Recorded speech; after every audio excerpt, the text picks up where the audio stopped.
ಪ್ರಿಯ ಬಂಧುಗಳೇ, ಇಂದು ಮತ್ತೊಂದು ಹೃದಯಸ್ಪರ್ಶಿ ಕಥೆಯನ್ನ ನಿಮ್ಮ ಮುಂದೆ ತರಲು ಇಚ್ಛಿಸ್ತಾ ಇದ್ದೇನೆ. ಬದುಕಿನಲ್ಲಿ ನಾವು ಯಾವುದನ್ನ ಯಾವಾಗಲಾದರೂ ಕಳ್ಕೊಂಡಾಗಲೇ ಅದರ ಒಂದು ಬೆಲೆ ಗೊತ್ತಾಗತ್ತೆ ಅಂತ ಹೇಳ್ತೀವಲ್ಲ, ಹಾಗೆ ಆದಂತಹ ಒಂದು ಯುವತಿಯ ಕತೆ ತುಂಬಾ ಹೃದಯಕ್ಕೆ ಮುಟ್ಟುವಂತಹ ಕತೆ ಇದಾಗಿದೆ. ಈ ಒಂದು ಕಥೆಯ ಕಥಾನಾಯಕಿ ಲತಾ ಕಿಟಕಿಯ ಬಳಿ ಕೂತ್ಕೊಂಡು ಶರತ್ಕಾಲದ ಎಲೆಗಳು ಬೀಳ್ತಾ ಇರೋದನ್ನ ನೋಡ್ತಾ ಇದ್ಲು. ಮನೆಯೊಳಗಿನ ಮೌನ ಆಕೆಗಿಂತ ದೊಡ್ಡದಾಗಿತ್ತು. ಆ ತಂದೆ ಇಲ್ಲದ ಈ ಹಳೆಯ ಮನೆ ಅಚಾನಕ್ ಬಹಳ ವಿಭಿನ್ನವಾಗಿ ಕಾಣಿಸ್ತಾ ಇತ್ತು.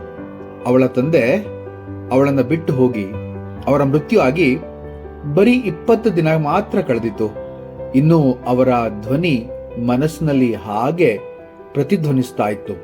ಅವರ ಪ್ರೀತಿಯ ಕುರ್ಚಿಯಲ್ಲಿ ಒಮ್ಮೆ ಅವರು ಕೂತಿರೋ ಹಾಗೆ ಕಾಣ್ತಾ ಇತ್ತು. ಅದೇ ಹಳೆಯ ಒಂದು ಪುಸ್ತಕವನ್ನ ಹಿಡಿದು ಅವರು ಅಲ್ಲಿ ಕೂತಿರೋ ಹಾಗೆ ಆ ಒಂದು ಚಿತ್ರಣ ಅವಳ ಮನಸ್ಸಿನಲ್ಲಿ ಇನ್ನೂ ಹಾಗೆ ಬಹಳ ಹಸಿರಾಗಿತ್ತು.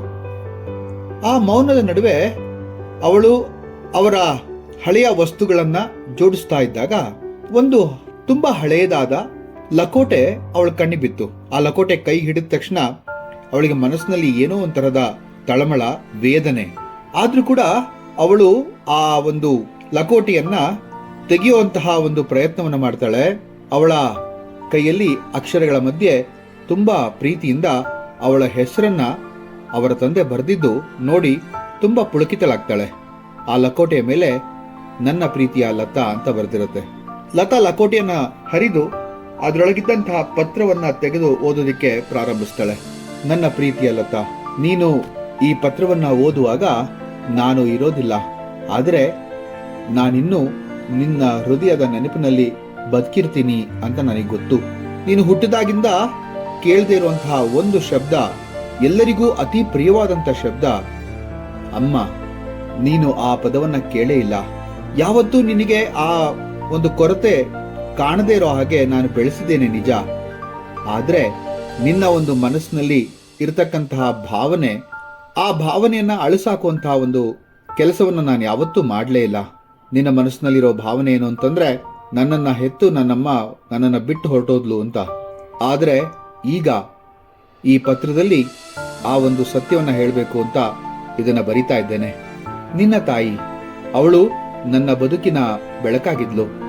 ಆದ್ರೆ ಆ ಬೆಳಕಿನ ಹಿಂದೆ ಅವಳೊಳಗೆ ಅತೀವವಾದಂತಹ ಕತ್ಲು ಕೂಡ ಇತ್ತು. ಅವಳು ಒಂದು ಭಯಂಕರವಾದಂತಹ ರೋಗಕ್ಕೆ ತುತ್ತಾಗಿದ್ಲು. ಅದರೊಟ್ಟಿಗೆ ಹೋರಾಡ್ತಾ ಇದ್ಲು. ಅಷ್ಟರೊಳಗೆ ನೀನ್ ಹುಟ್ಟುವಂತಹ ಸಿಹಿ ಸುದ್ದಿ ಅವಳ ಎದೆಗೆ ಬಿಸಿಯನ್ನ ತಂದ್ಕೊಡ್ತು. ಪ್ರತಿದಿನವೂ ಅವಳು ಯೋಚನೆ ಮಾಡ್ತಿದ್ದು ಒಂದೇ, ನನ್ನ ಈ ದರಿದ್ರ ಕಾಯಿಲೆ ನನ್ನ ಹೊಟ್ಟೆಲಿರೋ ನನ್ನ ಮಗುಗೆ ಬರೆದಿದ್ರೆ ಸಾಕಪ್ಪ. ಕಂಡ ದೇವರಿಗೆಲ್ಲ ಕೈ ಮುಗಿತಿದ್ಲು. ಕಂಡವರ ಬಳಿ ಹೋಗಿ ಅದರ ಬಗ್ಗೆ ವಿಚಾರವನ್ನ ಕೂಡ ಮಾಡ್ತಾ ಇದ್ಲು. ಆದರೆ ಕೆಲವೊಂದು ದಿನ ಮಾತ್ರ ಆ ನೋವು ಅವಳನ್ನ ಯಮಲೋಕಕ್ಕೆ ಕರೆದುಕೊಂಡು ಹೋಗಿ ವಾಪಸ್ ಕರ್ಕೊಂಬಂದ್ ಬಿಡ್ತಿತ್ತು.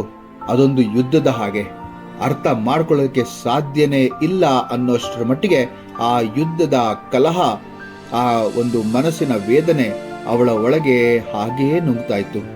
ನೀನು ಹುಟ್ಟಿದೆ, ತುಂಬಾ ಸಂತೋಷಕರವಾದಂತಹ ವಾತಾವರಣ ಮನೆಯಲ್ಲಿ ಒಂದೇ ಒಂದು ನಿಮಿಷ ಮಾತ್ರ ಇತ್ತು. ನೀನು ಹುಟ್ಟಿದ ಮರು ನಿಮಿಷವೇ ನಿನ್ನ ತಾಯಿ ಇಲ್ಲ ಅನ್ನೋ ಒಂದು ದುಃಖಕರವಾದಂತಹ ವಿಷಯ ಕೂಡ ಹೊರಬಿತ್ತು. ಅವಳು ನಿನ್ನನ್ನು ಬಿಟ್ಟು ಹೋದಾಗ ನಾನು ನನ್ನ ನಿಜವಾದ ಶಕ್ತಿಯನ್ನೇ ಕಳೆದುಕೊಂಡ್ಬಿಟ್ಟೆ. ಆದ್ರೆ ನನ್ನ ಬದುಕಿನ ಒಂದು ಸಾರ್ಥಕತೆ ನಿನ್ನಲ್ಲಿದೆ ಅಂತ ಗೊತ್ತಾಯ್ತು. ನಿನ್ನೊಳಗೆ ಅವಳ ಚಿಹ್ನೆಯನ್ನ ನಾನು ಕಾಣತೊಡಗಿದೆ. ನಿನ್ನ ನಗುವಿನಲ್ಲಿ, ನಿನ್ನ ಕಣ್ಣಿನಲ್ಲಿ, ನಿನ್ನ ಮಾತುಗಳಲ್ಲಿ ನೀನು ಮತ್ತೆ ಅವಳು ಬೇರೆ ಅಲ್ಲ ಅನ್ನೋಷ್ಟರ ಮಟ್ಟಿಗೆ ಆ ಹೋಲಿಕೆಗಳು ನಿನ್ನಲ್ಲಿ ಕಾಣಿಸ್ತಾ ಇತ್ತು. ನೀನು ಎಷ್ಟು ಸತಿ ಕೇಳಿದ್ರು ಕೂಡ ನಿನ್ನ ಅಮ್ಮನ ಬಗ್ಗೆ ನಾನು ಹೇಳಕ್ ಹೋಗ್ಲಿಲ್ಲ. ನೀನು ಪರೀಕ್ಷೆಗಳನ್ನ ಪಾಸ್ ಮಾಡಿದಾಗ ನನ್ನ ಒಂದು ಅತೀವವಾದಂತಹ ಸಂತೋಷ ನಿನ್ನ ಎದುರಿಗೆ ನಾನು ತೋರಿಸ್ಲಿಲ್ಲ. ನನಗೆ ಸಿಕ್ಕಿದೆ ಅಪ್ಪ ಅಂತ ಬಂದು ಹೇಳಿದಾಗ್ಲೂ ಕೂಡ ಒಂದು ಸಣ್ಣ ಮುಗುಳ್ನಗೆಯಿಂದ ನನ್ನ ಸಂತೋಷವನ್ನ ಹರಿದು ಬಿಟ್ಟೆ ಅಷ್ಟೇ. ಆದ್ರೆ ಲತಾ, ನಾನು ಭಯ ಪಟ್ಟಿದ್ದೆ. ನೀನು ಆ ನೋವನ್ನ ಹೇಗೆ ಅನುಭವಿಸ್ತೀಯೋ, ಹೇಗೆ ತೆಗೆದುಕೊಳ್ತೀಯೋ ಅನ್ನೋದ್ರ ಬಗ್ಗೆ ನನ್ನ ಭಯ ಇತ್ತು. ಆ ನೋವನ್ನ ನಾನು ಅನುಭವಿಸಿದ ಸಾಕು, ನೀನು ಕೂಡ ಈ ಜೀವನ ಪರ್ಯಂತ ಅದನ್ನ ಅನುಭವಿಸಬೇಕಾಗಿಲ್ಲ ಅಂತಕ್ಕಂಥ ಒಂದು ದೃಢವಾದಂಥ ನಿರ್ಧಾರವನ್ನ ತೆಗೆದುಕೊಂಡೆ. ನಾನು ಕೇವಲ ನಿನ್ನನ್ನು ಅದರ ಪ್ರಭಾವದಿಂದ ಉಳಿಸಬೇಕು ಅಂತ ಅನ್ಕೊಂಡಿದ್ದೆ ಅಷ್ಟೇ ಲತಾ. ಆದರೆ ನಾನೀಗ ಅರ್ಥಕೊಂಡಿದ್ದೇನೆ.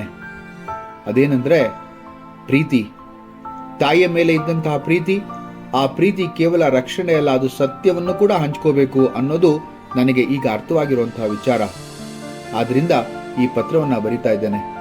ನಾನು ನನ್ನ ಮೌನದ ಮೂಲಕ ನಿನ್ನನ್ನ ಹಿಂಸೆಗೆ ಎಷ್ಟು ಒಳಪಡಿಸಿದ್ದೇನೆ ಅನ್ನುವಂತಹ ವಿಚಾರ ನನಗೆ ಗೊತ್ತು. ಅದರ ಬಗ್ಗೆ ನನಗೆ ಭಯ ಕೂಡ ಇದೆ. ನಾನು ಅದೆಲ್ಲವನ್ನ ಮುಚ್ಚಿಟ್ಟಿದ್ದಕ್ಕೆ ನನಗೆ ವಿಷಾದವಿದೆ. ಆದರೆ ಈಗ ನೀನು ಅರಿಯಬೇಕಾದ ಸತ್ಯ ಏನಂದ್ರೆ, ನಿನ್ನ ತಾಯಿ ನಿನ್ನನ್ನು ಅಪಾರವಾಗಿ ಪ್ರೀತಿಸ್ತಾ ಇದ್ಲು. ಅವಳ ನಿರ್ಧಾರ ಪ್ರೀತಿಯ ಕೊರತೆಯಿಂದ ಅಲ್ಲ, ಆದರೆ ತನ್ನ ನೋವಿನಿಂದ ನಿನ್ನನ್ನು ಮುಕ್ತಿಗೊಳಿಸಲು ತೆಗೆದುಕೊಂಡಂತಹ ಒಂದು ದಾರಿಯಾಗಿತ್ತು ಮಾತ್ರ. ನಾನು ನಿನ್ನನ್ನು ಕೂಡ ಹೃದಯ ಪೂರ್ವಕವಾಗಿ ಪ್ರೀತಿಸ್ತೀನಿ ಲತಾ. ನೀನು ನನ್ನ ಬದುಕಿನ ಅರ್ಥ, ನನ್ನ ಅಸ್ತಿತ್ವದ ಅಂತಿಮ ಉದ್ದೇಶ. ಎಂದಿಗೂ ಪ್ರೀತಿಯಿಂದ ನಿನ್ನ ತಂದೆ. ಲತಾ ಕಾಗದವನ್ನ ಎದೆಗೆ ಹೊತ್ಕೊಳ್ತಾಳೆ. ಅಪ್ಪ. ಅವಳ ತುಟಿಗಳು ಎದೆಗಿಳಿದು ಮೌನವಾಗಿ ಹೋರಾಡಕ್ಕೆ ಶುರುವಾಗುತ್ತೆ. ಆದರೆ ಅದರಲ್ಲಿದ್ದಂತಹ ಭಾವನೆಗಳು ಮಾತ್ರ ಸಹಸ್ರ ಮಾತುಗಳಿಗಿಂತ ಪ್ರಬಲವಾಗಿತ್ತು. ಆ ನನ್ನ ತಂದೆ ಎಷ್ಟು ತಳಮಳಗೊಂಡಿರಬಹುದು ಅಂತಕ್ಕಂತಹ ಒಂದು ಮಾತು ಈಗ ಅವಳಿಗೆ ಅರ್ಥ ಆಗ್ತಾ ಇತ್ತು. ನನ್ನ ತಂದೆ ತಾಯಿಯ ಕೊರತೆಯನ್ನ ತಾನು ಭರಿಸುವುದಾಗಿ ನಿರ್ಧರಿಸಿದ್ದ. ಅವರು ತನ್ನ ನೋವನ್ನೆಲ್ಲ, ತನ್ನ ಕಣ್ಣೀರನ್ನೆಲ್ಲ ಯಾರಲ್ಲೂ ಹಂಚಿಕೊಳ್ಳದೆ ಮೌನವಾಗಿದ್ದು ಅದನ್ನೇ ಅನುಭವಿಸ್ಬಿಟ್ಟಿದ್ರು. ಅಪ್ಪ, ನೀನೇನೂ ತಪ್ಪು ಮಾಡಿಲ್ಲ. ನೀನು ನನ್ನನ್ನು ಎಷ್ಟು ಪ್ರೀತಿಸುತ್ತಿದ್ದೀಯೋ ಈಗ ನಂಗೆ ತಿಳಿತಾ ಇದೆ ಅಪ್ಪ ಅಂತ ಹೇಳಿ ಅವಳು ಹಿಂದಿರುಗಿ ತಂದೆಯ ಪ್ರಿಯ ಕುರ್ಚಿಯನ್ನು ನೋಡಿದಾಗ ಅಲ್ಲಿ ಆ ಖಾಲಿತನವಿತ್ತು. ಆದರೆ ಆ ಶೂನ್ಯತೆಯ ಒಳಗೆ ಆ ತಂದೆಯ ಪ್ರೀತಿ ಸಂಪೂರ್ಣವಾಗಿ ಅಡಗಿತ್ತು. ಅದು ಲತಳಿಗೂ ಕೂಡ ಗೊತ್ತಿತ್ತು. ಹಳೆಯ ಪತ್ರದ ಹಾಳೆಯ ಮೇಲಿನ ಅಕ್ಷರಗಳು ಅಳಿಸಿ ಹೋಗುವಷ್ಟು ಅವಳ ಕಣ್ಣೀರು ಸುರಿತಾನೇ ಇತ್ತು. ಆದರೆ ಈ ಕಣ್ಣೀರಿನಲ್ಲೂ ಅವಳು ತಾನೊಬ್ಬಳಲ್ಲ ಎಂಬ ಭರವಸೆ ಇತ್ತು. ಹೊಗೆಯಂತೆ ಕರಗಿದ ಅನೇಕ ಪ್ರಶ್ನೆಗಳೊಂದಿಗೆ ಅವಳ ಹೃದಯದಲ್ಲಿ ಹೊಸ ಬೆಳಕೊಂದು ಮೂಡಿತು. ಕಿಟಕಿಯಿಂದ ಹೊರಗಡೆ ನಸು ಮಂಜಿನ ಬೆಳಕು ಹರಡಿತ್ತು. ಅವಳ ಹೃದಯವು ಈಗ ಗಂಭೀರವಾಗಿ ತುಂಬಿತ್ತು ನೋವಿನಿಂದ. ಆದರೆ ಅದಕ್ಕಿಂತ ಹೆಚ್ಚಿನದು ಆ ಹೃದಯ ತುಂಬಿದ್ದು ಪ್ರೀತಿಯಿಂದ. ಇಂತಹ ಹೃದಯಸ್ಪರ್ಶಿ ಕಥೆಗಳನ್ನ ಹೇಳುವಂತಹ ಪ್ರಯತ್ನವನ್ನು ಮಾಡ್ತೇನೆ. ಮುಂದಿನ ಕಥೆಯೊಂದಿಗೆ ಮತ್ತೆ ಭೇಟಿಯಾಗೋಣ. ನಮಸ್ಕಾರ.